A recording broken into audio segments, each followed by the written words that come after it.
Tak tahan difitnah Muhyiddin, akhirnya Zahid ambil tindakan mengejutkan. Sebenarnya Hadi yang tak hormat parti. Tiba-tiba, Presiden PAS ungkit amalan politik wang. Panas dengan kenyataan Hadi, muda dakwa Presiden PAS bodoh. Najib dedah perangai Tun M semasa beliau jadi Perdana Menteri.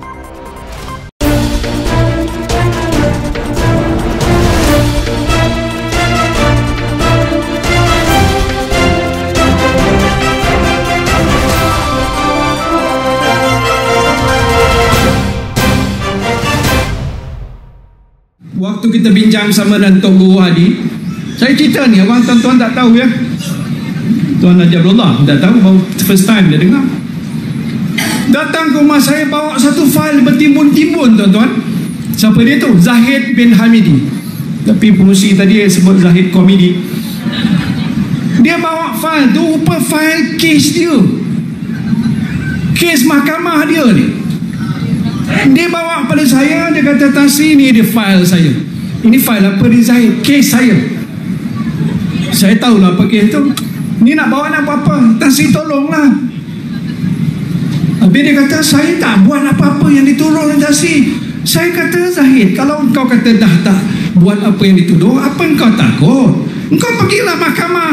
Kalau kau bicara di mahkamah, kau tak salah, mahkamah akan bebaskan kau, betul tak? Presiden UMNO Ahmad Zaid Hamidi menyatakan kesanggupannya untuk membuat sumpah laknat bagi menafikan dakwaan bekas Perdana Menteri Muhyiddin Yassin bahawa dia pernah meminta pertolongan berkaitan perbicaraan kesnya di mahkamah. Zahid mempersoalkan dakwaan itu yang menurutnya hanya timbul menjelang musim pilihan raya merujuk PRN Johor yang bakal diadakan bulan depan. Saya tidak pernah pergi berjumpa dengan Muhyiddin ketika beliau menjadi Perdana Menteri untuk meminta tolong dilepaskan dari tuduhan mahkamah. Apatah lagi dengan membawa timbunan fail seperti yang didakwa dan minta untuk dilepaskan. Bagi membuktikan kebenaran ini, saya sanggup dan bersedia untuk melakukan sumpah laknat sebagai penafian kepada tuduhan jahat Muhyiddin ke atas saya, katanya dalam hantaran Facebook. Zahid turut mencabar Muhyiddin untuk bersumpah laknat untuk mempertahankan dakwaan yang dibuatnya. Dalam ceramah di Tangkak, Johor pada 17 Februari lalu, Muhyiddin yang juga Presiden Bersatu mendakwa Zahid melawatnya selepas dia dilantik sebagai Perdana Menteri dengan membawa fail bertimbun. Fail itu rupanya fail kes dia, kes mahkamah dia. Dia bawa pada saya dan kata, Tan Sri, ini fail saya. Saya tanya dia buat apa bawa dan dia kata, Tan Sri tolonglah, saya tidak buat apa-apa kesalahan.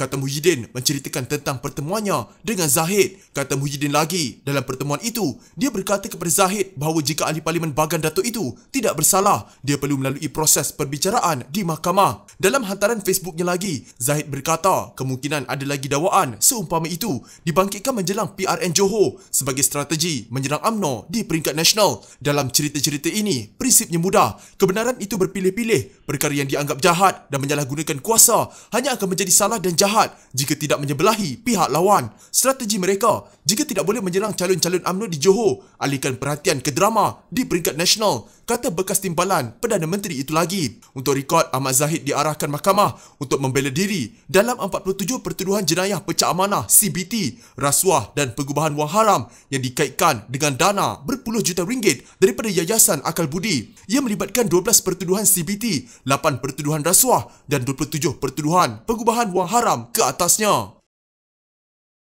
Anggota Parlimen Sepang Muhammad Hanifah Maidin memulangkan paku buah keras kepada Abdul Hadi Awang susulan dakwaan Presiden PAS itu mengenai penubuhan amanah dan Parti Ikatan Demokratik Malaysia atau MUDA. Walaupun tidak menyebut nama Abdul Hadi secara khusus, bekas timbalan menteri di Jabatan Perdana Menteri itu membidas Abdul Hadi atas kenyataan yang dibuatnya sebelum ini. Kata Hanifah, sebagai seorang tokoh yang dianggap ulama, Abdul Hadi sepatutnya tahu mengenai dosa berbohong. Bagaimana jika tuduhan YB Abdul Hadi itu adalah dusta dan YB sendiri pun tahu ia dusta? Saya tidak boleh bercakap bagi pihak Parti MUDA, tetapi saya tahu dan arif sangat tentang sejarah penubuhan amanah kerana sejak dari awal saya terlibat secara aktif dalam penubuhan parti ini dan saya berani kata tidak ada sebarang penglibatan DAP. Dakwaan YB itu terlalu mengarut, katanya dalam kenyataan media. Terdahulu Abdul Hadi semasa berucap di Johor mendakwa MUDA dan Amanah sebagai parti yang tertubuh dengan kehendak DAP. Amanah itu DAP yang cipta, nak tarik orang PAS. Sekarang ada Parti MUDA, itu pun anak DAP juga. Katanya ketika berucap di Majlis Pelancaran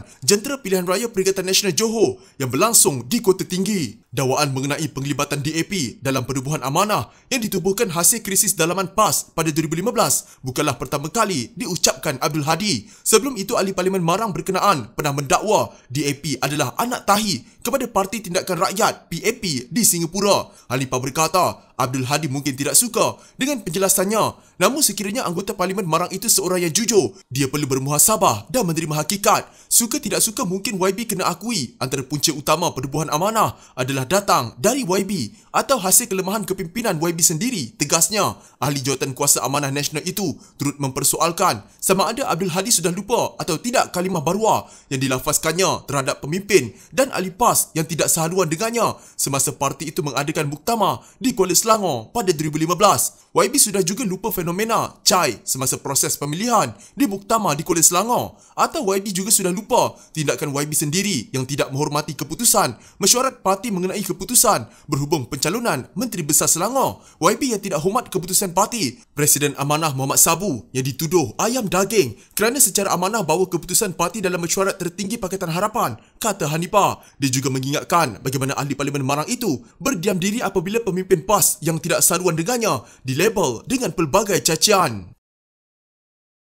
Presiden PAS Abdul Hadi Awang memberi peringatan bahawa rakyat yang memilih pemimpin kerana politik wang pasti akan menyebabkan negara terjerumus ke dalam kemusnahan. Katanya hal itu kerana politik wang adalah satu bencana yang akan disusuli dengan penyakit rasuah. Seterusnya, mengundang pelbagai kemungkaran yang datang bertalu-talu apabila pegarnya memakan padi serta apabila rakyat dibeli dan pemimpin juga dapat dibeli. Seterusnya, diikuti dengan penyakit masyarakat yang datang secara bertalu-talu dan bertali arus sehingga memusnahkan semuanya, khususnya apabila ia turut merosakkan pembangunan termasuk alam sekitar. Adalah mustahil negara yang masih mengamalkan politik wang dapat menghapuskan rasuah kerana wabaknya menjadi payung negara. Pencegahannya sekadar laksana menampar nyamuk di kawasan yang dibiarkan longkangnya terdedah sehingga membiarkan nyamuk berkali ganda banyaknya. Katanya dalam siri terbaru catatan minda Presiden PAS di Facebooknya, dia memberikan contoh bagaimana amalan politik wang yang akhirnya menjadi amalan rasuah menjadi salah satu sebab bangsa Yahudi menjadi kumpulan paling dimurkai Allah. Antaranya kisah bagaimana kaum itu menolak raja berintegriti yang dilantik Allah hanya kerana tidak memiliki harta kekayaan. Rakyat yang memilih pemimpin kerana politik wang yang berkonsepkan kebendaan pasti akan menempah kemusnahannya.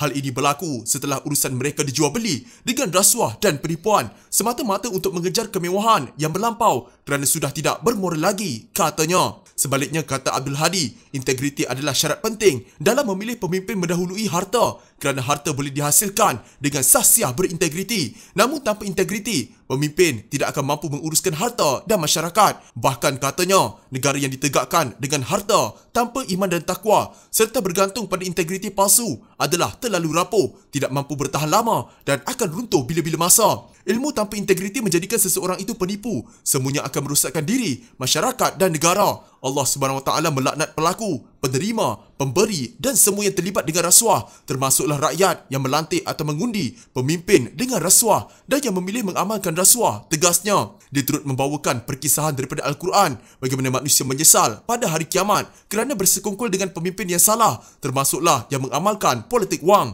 Ketahuilah bahawa urusan politik juga akan dihisap pada hari kiamat kelak kerana kuasa politik itu adalah menaungi kehidupan manusia, katanya lagi.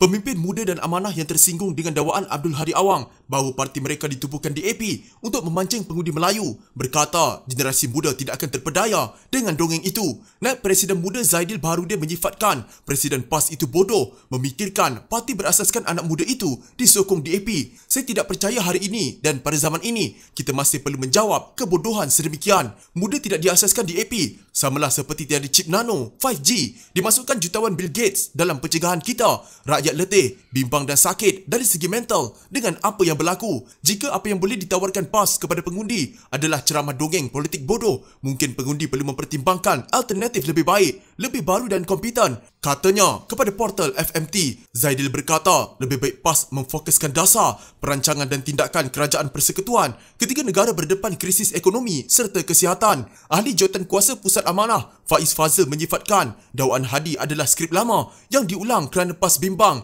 pengundi Melayu akan mula memilih politik nilai dan bukannya sentimen. Katanya PAS menjadikan DAP sebagai punching bag sebelum pilihan raya umum ke-14 lagi, tetapi ia gagal kerana rakyat mahukan perubahan. Anak bekas Presiden PAS Fazil Nur itu berkata, agenda perjuangan amanah dan muda adalah untuk membela rakyat berbilang kaum. Inilah yang ditakuti PAS kerana apabila rakyat tidak lagi melayan sentimen perkauman dan agama sempit, PAS akan disingkirkan rakyat. Kepada Haji Hadi, cukuplah menjadi driver kereta buruk dengan mendakwa sentimen kaum dan agama sebagai modal politik. Sedangkan ia isu yang sudah lapuk dan tidak relevan kepada generasi muda. Syahrizan Johan daripada DAP berkata, partinya tidak perlu menubuhkan parti lain kerana ia wujud dan aktif dalam politik negara sejak beberapa dekad lalu. Dakwaan terbaru Hadi sekadar dakwaan tidak masuk akal dalam senarai panjang perkara yang merupakan salah DAP yang digunakan musuh politik terhadap kami. Beliau patut melihat ke dalam dan tanya kenapa generasi muda, khasnya anak muda Melayu, menjauhi partinya, kata Ketua DAP Pusat Bandar Shah Alam itu, sambil menambah dakwaan itu tidak menghormati hak rakyat menubuhkan persatuan yang termaktub dalam Perlembagaan Persekutuan. Dalam ceramah di Kota Tinggi baru-baru ini, Hadi mengingatkan pengundi Melayu tidak memilih muda yang didakwanya ditubuhkan DAP sama seperti amanah untuk memancing undi orang Melayu.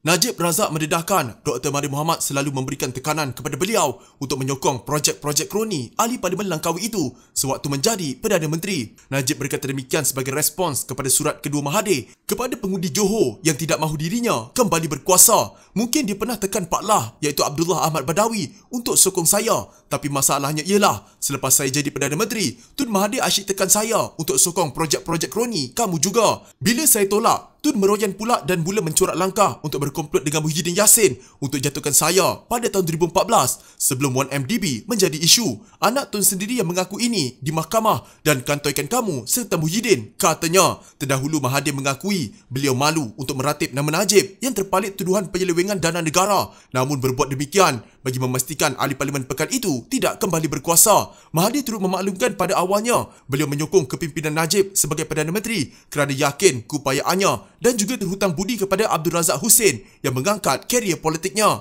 Malangnya, Najib bukan seperti bapanya, Tun Razak, seorang nasionalis pejuang bangsa yang bermaruah. Najib pula mencuri wang negara dengan bantuan Jolo. Katanya, dia perlu disekat kerana jika dia kembali berkuasa, ini bermakna negara akan dikuasai dan ditadbir oleh seorang kleptokrat dan kluster mahkamah untuk disambut dan dirompak. Tidak ada dendam peribadi di pihak saya terhadap Najib, kata Dr. Mahathir dalam surat keduanya kepada pengundi Johor pada 15 Februari lalu. Dr. Mahathir yang juga pengerusi pejuang mengulangi amaran bekas anak didiknya Muhyiddin Yassin bahawa pilihan raya negeri Johor bertujuan untuk mengukuhkan lagi kluster mahkamah dalam UMNO. Ini selepas naib Presiden UMNO Khalid Nordin dilihat menjauhkan kumpulan berkenaan yang mendapat julukan sedemikian kerana mempunyai kes rasuah di mahkamah daripada UMNO Johor. Kata Dr. Mahathir, kluster mahkamah itu akan diperkukuhkan walaupun tidak bertanding. Ada pengundi yang berkata bahawa kumpulan kluster mahkamah dan kleptokrat tidak bertanding dalam PRN Johor. Memang benar, tetapi mereka yang bertanding di atas tiket UMNO dan Barisan Nasional akan memberi kekuatan